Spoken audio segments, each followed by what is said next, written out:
ಕರ್ನಾಟಕ ಎಕ್ಸ್‌ಪ್ರೆಸ್‌ಗೆ ಸ್ವಾಗತ. ನಾನು ಶುಭಶ್ರೀ ಜೈನ್. ಮದ್ದೂರಿನಲ್ಲಿ ಡಿಕೆ ಸ್ಪರ್ಧೆಗೆ ಆಹ್ವಾನ. ಬಂಡೆ ಹೇಳಿದ್ದೇನು, ಬಾರ್ನಲ್ಲಿ ಕಿರಿಕ್, ಸಿಬ್ಬಂದಿ ಹಿಗ್ಗಾಮುಗ್ಗಾ ಥಳಿಸಿದ್ದು ಯಾರಿಗೆ? ಕಲ್ಯಾಣ ಕರ್ನಾಟಕದಲ್ಲಿ ಬಿಜೆಪಿಗೆ ರೆಡ್ಡಿ ಪಕ್ಷದಿಂದ ಟಕ್ಕರ್. ರೆಡ್ಡಿಯಿಂದ ಕೈಪಾಳಯಕ್ಕೆ ಕಾಡ್ತಿರೋ ಟೆನ್ಷನ್ ಏನು? ಕೋಲಾರ ಗೆಲ್ಲಲು ಸಿದ್ದು ಟೀಮ್ ಮಾಡಿರೋ ಪ್ಲಾನ್ ಏನು? ಮೈಸೂರಿನಲ್ಲಿ ಬಾಲಕನನ್ನ ತಿಂದು ತೇಗಿದ ನರಭಕ್ಷಕ ಚಿರತೆ. ಇದೆಲ್ಲವನ್ನ ನೋಡೋಣ. ನಿವೃತ್ತಿ ಚಾಲೆಂಜ್ ಹಾಕಿ ಸಿದ್ದು ಶಪಥ ಮಾಡಿದ್ದು ಯಾಕೆ? ಟಗರಿಗೆ ಸಿಎಂ ಬೊಮ್ಮಾಯಿ ತಿರುಗೇಟು ಕೊಟ್ಟಿದ್ದು ಹೇಗೆ? ಡಿಎನ್ಎ ಉಲ್ಲೇಖಿಸಿ ಕೇಂದ್ರ ಸಚಿವರು ವಾಗ್ದಾಳಿ ನಡೆಸಿದ್ದು ಹೇಗೆ? ನೋಡೋಣ talk fight Karnataka ಎಕ್ಸ್‌ಪ್ರೆಸ್‌ನಲ್ಲಿ.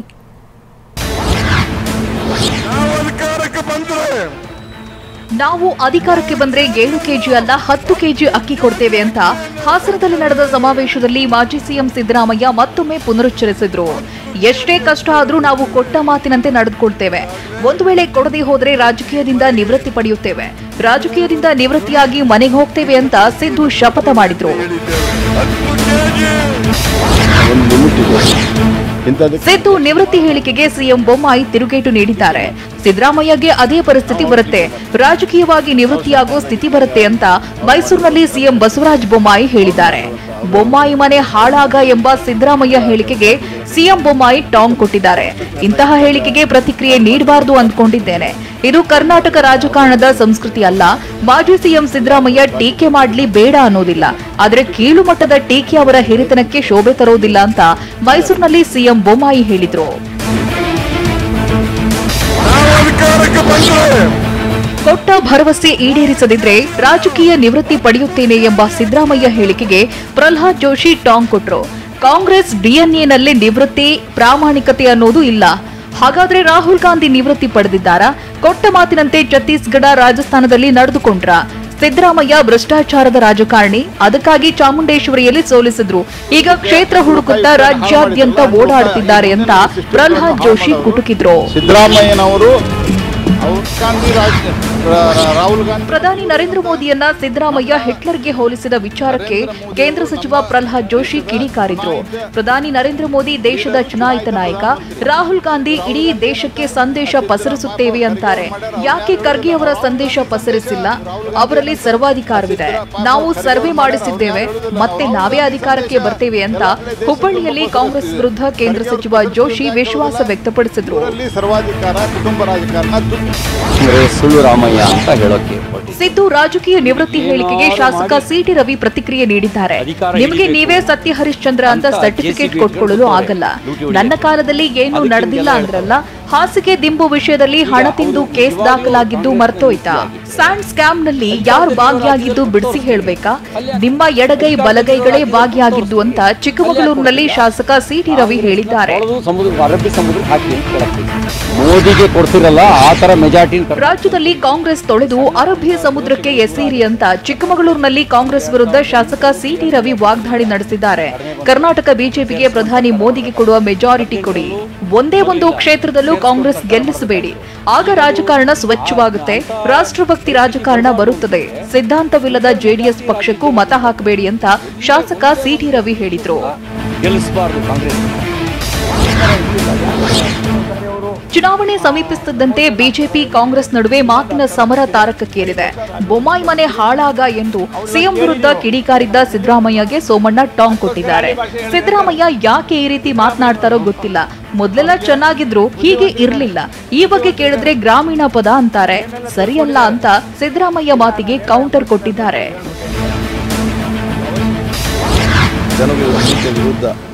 D Congress ಸೋಲಿಸಲು 500 ಕೋಟಿ ಆಫರ್ ಎಂಬ ಸಚಿವ ಆರ್ ಅಶೋಕ್ ಹೇಳಿಕೆಗೆ ಯುಟಿ ಖಾದರ್ ತಿರುಗೇಟು ಕೊಟ್ಟಿದ್ದಾರೆ. ಜನರ ಹಾದಿ ತಪ್ಪಿಸಲು ಈ ರೀತಿ ಹೇಳಿಕೆ ನೀಡುತ್ತಿದ್ದಾರೆ. ಸಚಿವ ಅಶೋಕ್ ಹೇಳಿಕೆಗೆ ಮಾನ್ಯತೆ ಕೊಡದೆ ನಿರ್ಲಕ್ಷಿಸಬೇಕು. ಬಿಜೆಪಿ ನಾಯಕರು ಏನೇನ್ ಹೇಳಿಕೆ ನೀಡುತ್ತಿದ್ದಾರೆಂದು ಗೊತ್ತಿದೆ. ಭ್ರಷ್ಟಾಚಾರದ ಬಗ್ಗೆ ಬಿಜೆಪಿ ನಾಯಕರೇ ಆರೋಪ ಮಾಡಿದ್ದಾರೆ. ಬಿಜೆಪಿಯವರು ಸಿಎಂ ಅಭ್ಯರ್ಥಿ ಯಾರೆಂದು ಮೊದಲು ಹೇಳಿ, ಇಲ್ಲ ಸಲ್ಲದ ಆರೋಪಗಳನ್ನು ಮಾಡಿ ಜನರ ಹಾದಿ ತಪ್ಪಿಸಬೇಡಿ ಅಂತ ಯುಟಿ ಖಾದರ್ ಹೇಳಿದ್ದಾರೆ. ಹಳೆ ಮೈಸೂರು ಭಾಗದಲ್ಲಿ ಗೆಲ್ಲಲು ಬಿಜೆಪಿ ಪ್ಲಾನ್ ವಿಚಾರಕ್ಕೆ ಉಡುಪಿಯಲ್ಲಿ ಮಾಜಿ ಮುಖ್ಯಮಂತ್ರಿ ಸಿದ್ದರಾಮಯ್ಯ ಗರಂ ಆದರು. ಅಮಿತ್ ಶಾರಿಂದ ಆಪರೇಷನ್ ಓಲ್ಡ್ ಮೈಸೂರು ಅಂದ ಮಾತ್ರಕ್ಕೆ ಆಪರೇಷನ್ ಓಲ್ಡ್ ಮೈಸೂರು ಆಗ್ಬಿಡುತ್ತಾ? ಬಾಯಿ ಮಾತಲ್ಲಿ ಹೇಳಿದ ತಕ್ಷಣ ಎಲ್ಲವೂ ಆಗಲು ಸಾಧ್ಯವೇ? ಚುನಾವಣೆ ವೇಳೆ ಪಶ್ಚಿಮ ಬಂಗಾಳಕ್ಕೆ ಅಮಿತ್ ಶಾ ಹೋಗಿದ್ರು, ಏನಾಯ್ತು? ಮಮತಾರನ್ನ ಅಧಿಕಾರದಿಂದ ಇಳಿಸಲು ಸಾಧ್ಯವಾಯ್ತಾ? ಕರ್ನಾಟಕಕ್ಕೆ ಅಮಿತ್ ಶಾ ಬಂದ್ರು ಅದೇ ಗತಿ ಆಗುತ್ತೆ ಅಂತ ಗುಡುಗಿದ್ರು.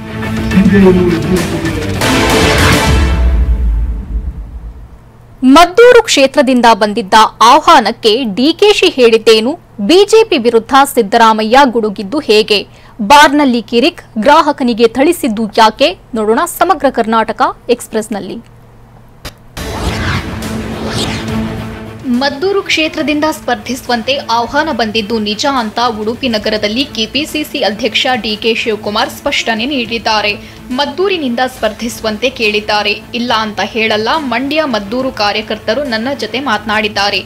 ಈ ಬಗ್ಗೆ ಚರ್ಚೆ ಮಾಡಲು ನಾನು ಅವಕಾಶ ನೀಡಲ್ಲ ಅಂತ ಡಿಕೆಶಿ ಹೇಳಿದ್ದಾರೆ. ಮಂಡ್ಯ ಬಿಜೆಪಿ ಕಾರ್ಯಕರ್ತರ ಜೊತೆ ಬಿಜೆಪಿ ರಾಷ್ಟ್ರೀಯ ಸಂಘಟನಾ ಪ್ರಧಾನ ಕಾರ್ಯದರ್ಶಿ ಬಿಎಲ್ ಸಂತೋಷ್ ಸಭೆ ನಡೆಸಿದ್ರು. ಮಂಡ್ಯ ಜಿಲ್ಲೆ ಶ್ರೀರಂಗಪಟ್ಟಣದಲ್ಲಿ ಬಿಜೆಪಿ ಕಾರ್ಯಕರ್ತರ ಜೊತೆ ಸಭೆ ನಡೆಸಿ ಟಿಕೆಟ್ ಆಕಾಂಕ್ಷಿಗಳ ಜತೆಗೂ ಸಂತೋಷ್ ಚರ್ಚೆ ನಡೆಸಿದ್ರು. ಮಂಡ್ಯ ಜಿಲ್ಲಾ ಚುನಾವಣಾ ಲೆಕ್ಕಾಚಾರ ಕುರಿತು ಮಾಹಿತಿ ಸಂಗ್ರಹ ಮಾಡಿದ್ರು. ಒಳ್ಳೆಯ ಕೆಲಸ ಮಾಡಿದಾಗ ವಿರೋಧಿಸುವ ಎಡಬಿಡಂಗಿಗಳು ಇದ್ದಾರೆ ಅಂತ ಸುತ್ತೂರು ಜಾತ್ರಾ ಕಾರ್ಯಕ್ರಮದಲ್ಲಿ ಬಿಜೆಪಿ ರಾಷ್ಟ್ರೀಯ ಸಂಘಟನಾ ಪ್ರಧಾನ ಕಾರ್ಯದರ್ಶಿ ಬಿಎಲ್ ಸಂತೋಷ್ ಹೇಳಿದ್ದಾರೆ. ಬಿಎಲ್ ಸಂತೋಷ್, ಕೊರೋನಾ ಸಂದರ್ಭದಲ್ಲಿ ನಮ್ಮ ದೇಶದಲ್ಲಿ ಗೋಲಿಬಾರ್ ನಡೆಯಲಿಲ್ಲ. 7,80,000 ಜನ ವಿದೇಶದಿಂದ ಮರಳಿ ಭಾರತಕ್ಕೆ ಬಂದ್ರು. ಆಗ ಕೆಲವರು ಕೊಂಕು ಮಾತಾಡಿದ್ದಕ್ಕೆ ಯಾರು ತಲೆಕೆಡಿಸಿಕೊಳ್ಳಲಿಲ್ಲ. ದೇಶ ಸಮಾಜ ಮುನ್ನಡೆಸುವುದಕ್ಕೆ ಸುತ್ತೂರು ಜಾತ್ರೆ ಉದಾಹರಣೆ ಅಂತ ಹೇಳಿದ್ರು.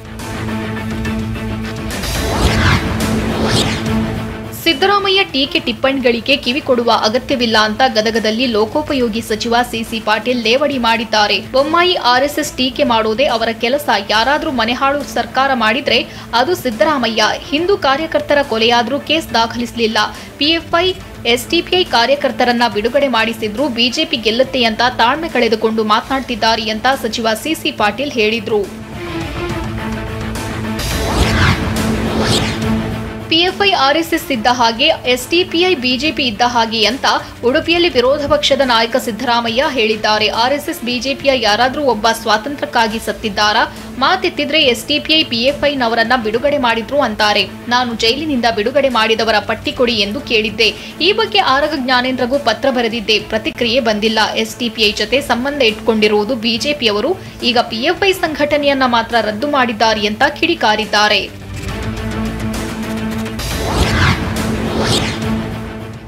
ಸ್ಯಾಂಟ್ರೋ ರವಿಯನ್ನ ಪೊಲೀಸ್ ಕಸ್ಟಡಿಗೆ ಕೇಳಲೇ ಇಲ್ಲ ಅಂತ ಮಾಜಿ ಸಿಎಂ ಸಿದ್ದರಾಮಯ್ಯ ವಾಗ್ದಾಳಿ ನಡೆಸಿದ್ರು. ರವಿಯನ್ನ ಕಸ್ಟಡಿಗೆ ಕೇಳಿದ್ರೆ ಇವರ ಜಾತಕವೆಲ್ಲ ಹೊರಬರುತ್ತೆ. ಸ್ಯಾಂಟ್ರೋ ರವಿಯಿಂದ ಆರಗ ಜ್ಞಾನೇಂದ್ರ ಬಣ್ಣ ಬಯಲಾಗಬಹುದು. ಈ ಕಾರಣಕ್ಕೆ ಸ್ಯಾಂಟ್ರೋ ರವಿಯನ್ನ ಪೊಲೀಸ್ ಕಸ್ಟಡಿಗೆ ಕೇಳಿಲ್ಲ ಅಂತ ಉಡುಪಿಯಲ್ಲಿ ವಿರೋಧ ಪಕ್ಷದ ನಾಯಕ ಸಿದ್ದರಾಮಯ್ಯ ವಾಗ್ದಾಳಿ ನಡೆಸಿದ್ದಾರೆ. ಬಿಜೆಪಿಯವರಿಗೆ ಕರ್ನಾಟಕದ ಜನರ ಅಭಿವೃದ್ಧಿ ಬೇಕಾಗಿಲ್ಲ ಅಂತ ಉಡುಪಿಯಲ್ಲಿ ಮಾಜಿ ಮುಖ್ಯಮಂತ್ರಿ ಸಿದ್ದರಾಮಯ್ಯ ಕಿಡಿಕಾರಿದ್ದಾರೆ. ಬಿಜೆಪಿಯ ಮನಸ್ಸು ಮತ್ತು ಮನಸ್ಥಿತಿ ಜನಕ್ಕೆ ಅರ್ಥ ಆಗಿದೆ.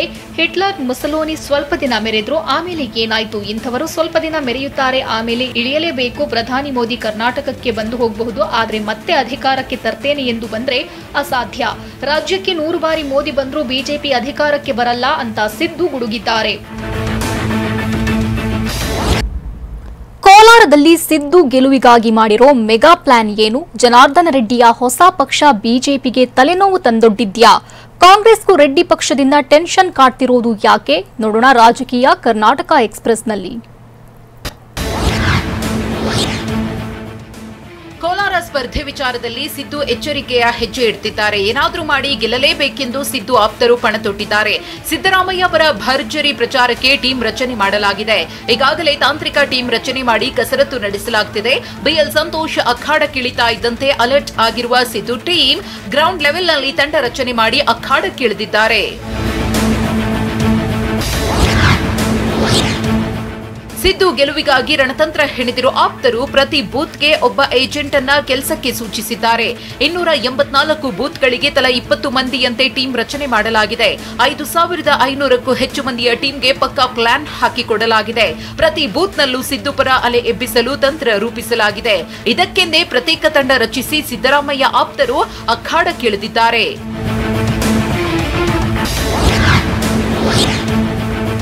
ಸದ್ಯ ಸಿದ್ದರಾಮಯ್ಯ ಯಾರನ್ನು ನಂಬುವ ಪರಿಸ್ಥಿತಿಯಲ್ಲಿ ಇಲ್ಲ. ಹೀಗಾಗಿ ಕೇವಲ ಪಕ್ಷದ ನಾಯಕರನ್ನ ನಂಬಿ ಸಿದ್ದು ಸ್ಪರ್ಧೆ ಮಾಡ್ತಿಲ್ಲ. ಸಿದ್ದು ಪುತ್ರ ಯತೀಂದ್ರ ಕೂಡ ರಣತಂತ್ರ ಹೆಣೆದಿದ್ದಾರೆ. ಯತೀಂದ್ರ ಅವರಿಂದಲೂ ಪ್ರತ್ಯೇಕ ಟೀಮ್ ರಚನೆ ಮಾಡಿ ಪಕ್ಕಾ ಪ್ಲಾನ್ ಮಾಡಲಾಗಿದೆ. ಡಿಸೆಂಬರ್ ತಿಂಗಳಿನಲ್ಲಿಯೇ ಬೂತ್ ಮಟ್ಟದಲ್ಲಿ ಸರ್ವೆ ಮಾಡಲಾಗಿದೆ. ಪಕ್ಷದ ನಾಯಕರ ಜೊತೆಗೆ ಯತೀಂದ್ರ ಟೀಮ್ ವರ್ಕ್ ಮಾಡಿದೆ. MLC Nazeer Ahmed, MLC Anil Kumar, V Sudarshan ಹಾಗೂ ಕೃಷ್ಣ ಭೈರೇಗೌಡ ಫುಲ್ ಆಕ್ಟಿವ್ ಆಗಿದ್ದಾರೆ. ಜನಾರ್ದನ ರೆಡ್ಡಿಯ ಹೊಸ ಪಕ್ಷ ಕೆಆರ್ಪಿಪಿ ಕಲ್ಯಾಣ ಕರ್ನಾಟಕದಲ್ಲಿ ಬಿಜೆಪಿಗೆ ಮಗ್ಗಲು ಮುಳ್ಳಾಗುವ ಭೀತಿ ಎದುರಾಗಿದೆ. ಬಿಜೆಪಿ ಅಭ್ಯರ್ಥಿ ಸೋಲಿಗೆ ಕಾರಣವಾಗಬಹುದೆಂಬುದು ಕಮಲ ನಾಯಕರನ್ನ ಕಾಡುತ್ತಿದೆ. ಹಳೆ ಮೈಸೂರು ನಂತರ ಕಲ್ಯಾಣ ಕರ್ನಾಟಕದಲ್ಲಿ ಬಿಜೆಪಿ ದುರ್ಬಲವಾಗಿದ್ದು, ಕಲ್ಯಾಣ ಕರ್ನಾಟಕದಲ್ಲಿ ನೆಲೆ ಕಂಡುಕೊಳ್ಳಲು ಈಗ ಸರ್ಕಸ್ ಮಾಡುತ್ತಿದೆ. ಸರ್ಕಾರಿ ಕಾರ್ಯಕ್ರಮ, ಅಭಿವೃದ್ಧಿ ಮೂಲಕ ಬಿಜೆಪಿ ಕಸರತ್ತು ನಡೆಸುತ್ತಿದೆ. ರೆಡ್ಡಿ ಕಲ್ಯಾಣ ಕರ್ನಾಟಕದ ಮೇಲೆ ಗಮನವಿಟ್ಟಿರುವುದು ಬಿಜೆಪಿಯ ಆತಂಕಕ್ಕೆ ಕಾರಣವಾಗಿದೆ. ಕೇಸರಿ ಪಡೆ ಸಂಘಟನೆಗೆ ದೊಡ್ಡ ಹೊಡೆತ ಬೀಳೋ ಆತಂಕ ಶುರುವಾಗಿದೆ. ಬಳ್ಳಾರಿ, ಕೊಪ್ಪಳ, ರಾಯಚೂರು, ವಿಜಯನಗರದಲ್ಲಿ ಎಫೆಕ್ಟ್ ಆಗೋ ಸಾಧ್ಯತೆ ಇದ್ದು, ಈ 4 ಜಿಲ್ಲೆಗಳಲ್ಲಿ ಬಿಜೆಪಿಗೆ ಕೆಆರ್ಪಿಪಿ ಸಮಸ್ಯೆ ಆಗೋ ಭೀತಿ ಇದೆ. ಈಗ ಸಮಸ್ಯೆ ಕಾಣದಿದ್ರೂ ಚುನಾವಣೆ ಘೋಷಣೆ ಬಳಿಕ ಸಮಸ್ಯೆ ಸೃಷ್ಟಿಯಾಗಬಹುದು. ಬಿಜೆಪಿ ಬಂಡಾಯ ಅಭ್ಯರ್ಥಿಗಳನ್ನ ಜನಾರ್ದನ ರೆಡ್ಡಿ ಸೆಳೆದು ಮತ ವಿಭಜನೆ ಮಾಡೋ ಸಾಧ್ಯತೆ ಇದೆ.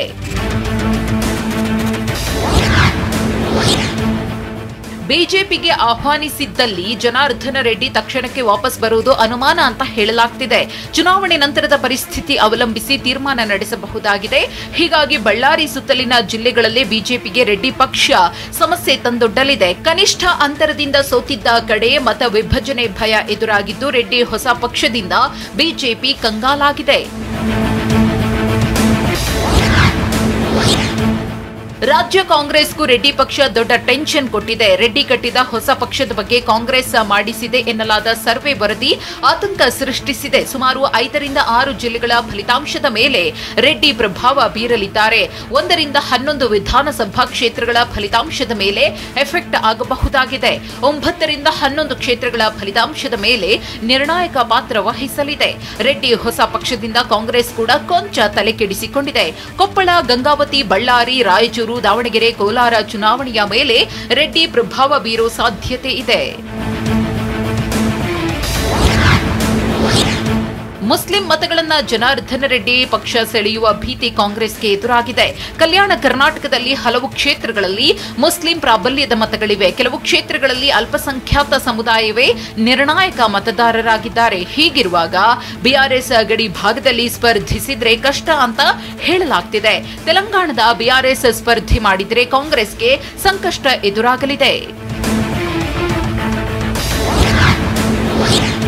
ತೆಲುಗು ಭಾಷಿಕರು ಹೆಚ್ಚಾಗಿರೋ ಕಡೆಗಳಲ್ಲಿ ರೆಡ್ಡಿ ಪಕ್ಷದಿಂದ ಕಾಂಗ್ರೆಸ್ಗೆ ಹೊಡೆತ ಬೀಳಲಿದೆ.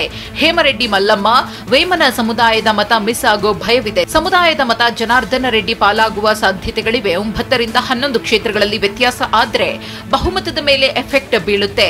ಸದ್ಯಕ್ಕೆ ತಳಮಟ್ಟದ ಎಲ್ಲಾ ನಾಯಕರನ್ನ ಜನಾರ್ದನ ರೆಡ್ಡಿ ಸೆಳೆದಿದ್ದಾರೆ. ಇದೇ ಕಾಂಗ್ರೆಸ್ಗೆ ದೊಡ್ಡ ಟೆನ್ಷನ್ ಆಗಿದೆ.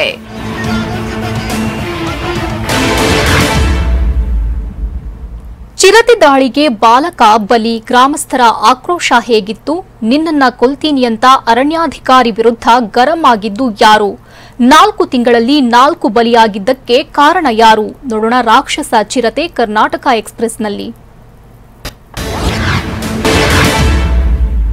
ಪತ್ನಿ ಜೊತೆ ಇದ್ದವನನ್ನ ಪತಿ ಕೊಂದು ಹಾಕಿದ್ದು ಹೇಗೆ? ಜೈಲಿಗೆ ಹಾಕಿದ್ರು ಚಾಮರಾಜಪೇಟೆಯಲ್ಲಿ ತ್ರಿವರ್ಣ ಧ್ವಜ ಹಾರಿಸ್ತೇವೆ ಅಂತ ಹೇಳಿದ್ದು ಯಾರು? ಶೀಲಾ ಶಂಕಿಸಿ ಪತ್ನಿ ಹತ್ಯೆಗೈದಿದ್ದ ಹಂತಕ ಲಾಕ್ ಆಗಿದ್ದು ಹೇಗೆ? ಎಮ್ಮೆಗಳ ಕಾಟಕ್ಕೆ ಐಟಿ ಮಂದಿ ಹೈರಾಣಾಗಿದ್ದು ಹೇಗೆ? ನೋಡೋಣ ಬೆಂಗಳೂರು ಎಕ್ಸ್‌ಪ್ರೆಸ್‌ನಲ್ಲಿ. ಈದ್ಗಾ ಮೈದಾನದಲ್ಲಿ ಗಣರಾಜ್ಯೋತ್ಸವ ಆಚರಣೆ ವಿವಾದ ತಾರಕಕ್ಕೇರಿದೆ. ಇಂದು ಚಾಮರಾಜಪೇಟೆ ನಾಗರಿಕ ಒಕ್ಕೂಟದಿಂದ ಸಭೆ ನಡೆಸಲಾಯಿತು. ಜೈಲಿಗೆ ಹೋದ್ರೂ ಪರವಾಗಿಲ್ಲ, ಕೇಸ್ ಬಿದ್ರೂ ಹೆದರೋದಿಲ್ಲ. ಚಾಮರಾಜಪೇಟೆ ಈದ್ಗಾ ಮೈದಾನದಲ್ಲಿ ತ್ರಿವರ್ಣ ಧ್ವಜ ಹಾರಿಸ್ತೇವೆ ಅಂತ ಪಟ್ಟು ಹಿಡಿದಿದ್ದಾರೆ. ಇಂದಿನ ಸಭೆಯಲ್ಲಿ ಒಕ್ಕೂಟದ ವತಿಯಿಂದ ನಾವೇ ಆಚರಿಸಬೇಕು, ಎಲ್ಲರ ಒಮ್ಮತ ಬಂದಿದೆ, ಸರ್ಕಾರ ಮೌನವಾಗಿದೆ, ಆದ್ರೆ ನಾವು ಸುಮ್ಮನಿರೋದಿಲ್ಲ ಅಂತ ಚಾಮರಾಜಪೇಟೆ ನಾಗರಿಕರ ಒಕ್ಕೂಟದ ಅಧ್ಯಕ್ಷ ರಾಮೇಗೌಡ ಹೇಳಿದ್ದಾರೆ. ಜನವರಿ 26ರಂದು ಶಾಂತಿ ಭಂಗ ಆದ್ರೆ ಇದಕ್ಕೆ ಸರ್ಕಾರವೇ ಕಾರಣ ಅಂತ ಹೇಳಿದ್ದಾರೆ. ಚಾಮರಾಜಪೇಟೆ ಈದ್ಗಾ ಮೈದಾನದಲ್ಲಿ ಗಣರಾಜ್ಯೋತ್ಸವ ಆಚರಿಸುತ್ತೇವೆ, ಯಾರ ಅನುಮತಿಯೂ ಪಡೆಯಲ್ಲ ಅಂತ ಚಾಮರಾಜಪೇಟೆ ನಾಗರಿಕ ಒಕ್ಕೂಟ ಪ್ರಧಾನ ಕಾರ್ಯದರ್ಶಿ ರಾಜು ಹೇಳಿದ್ದಾರೆ. ತಾಕತ್ತಿದ್ರೆ ಅನುಮತಿ ಕೊಡಿ, ಇಲ್ಲ ಅಂದ್ರೆ ನಮ್ಮ ತಾಕತ್ ತೋರಿಸ್ತೇವೆ. ಜನವರಿ 26ರಂದು ಚಾಮರಾಜಪೇಟೆ ಹಿಂದೂಗಳು ಏನು ಅಂತ ತೋರಿಸ್ತೇವೆ. ಗಣೇಶ ಹಬ್ಬಕ್ಕೂ ಅನುಮತಿ ಕೊಟ್ಟಿಲ್ಲ, ಈಗಲೂ ಕೊಡದಿದ್ರೆ ಸುಮ್ಮನಿರಲ್ಲ. ಇದ್ರ ಹಿಂದೆ ಕಾಂಗ್ರೆಸ್ ಶಾಸಕ ಜಮೀರ್ ಕೈವಾಡ ಇದ್ರೂ ಇರಬಹುದು ಅಂತ ಚಾಮರಾಜಪೇಟೆ ನಾಗರಿಕ ಒಕ್ಕೂಟ ಪ್ರಧಾನ ಕಾರ್ಯದರ್ಶಿ ರಾಜು ಹೇಳಿದ್ದಾರೆ. ಚಾಮರಾಜಪೇಟೆ ನಾಗರಿಕ ಒಕ್ಕೂಟ ಸಭೆ ಬೆನ್ನಲ್ಲೇ ವಿವಾದ ತಾರಕಕ್ಕೇರಿದೆ. ಹೀಗಾಗಿ ಚಾಮರಾಜಪೇಟೆ ಮೈದಾನದಲ್ಲಿ ಗಣರಾಜ್ಯೋತ್ಸವ ದಿನದಂದು ಸರ್ಕಾರದಿಂದಲೇ ಧ್ವಜಾರೋಹಣ ಮಾಡಲಾಗುವುದು ಅಂತ ಬೆಂಗಳೂರಿನಲ್ಲಿ ಸಂಸದ ಪಿಸಿ ಮೋಹನ್ ಹೇಳಿದ್ದಾರೆ. ಯಾರು ಏನ್ ಬೇಕಾದ್ರೂ ಮಾಡಿ, ಕಾರ್ಯಕ್ರಮ ಆಗುತ್ತೆ. ಗಣರಾಜ್ಯೋತ್ಸವ ದಿನದಂದು ಜಿಲ್ಲಾಡಳಿತದಿಂದ ಧ್ವಜಾರೋಹಣ ಮಾಡಲಾಗುವುದು. ಕಂದಾಯ ಸಚಿವ ಆರ್ ಅಶೋಕ್ ಜೊತೆ ಚರ್ಚೆ ಮಾಡಲಾಗಿದೆ. ಸ್ವಾತಂತ್ರ್ಯ ದಿನಾಚರಣೆ ರೀತಿಯೇ ಗಣರಾಜ್ಯೋತ್ಸವ ಆಚರಣೆ ಮಾಡಲಾಗುತ್ತೆ ಅಂತ ಬೆಂಗಳೂರಿನಲ್ಲಿ ಬಿಜೆಪಿ ಸಂಸದ ಪಿಸಿ ಮೋಹನ್ ಸ್ಪಷ್ಟನೆ ನೀಡಿದ್ದಾರೆ.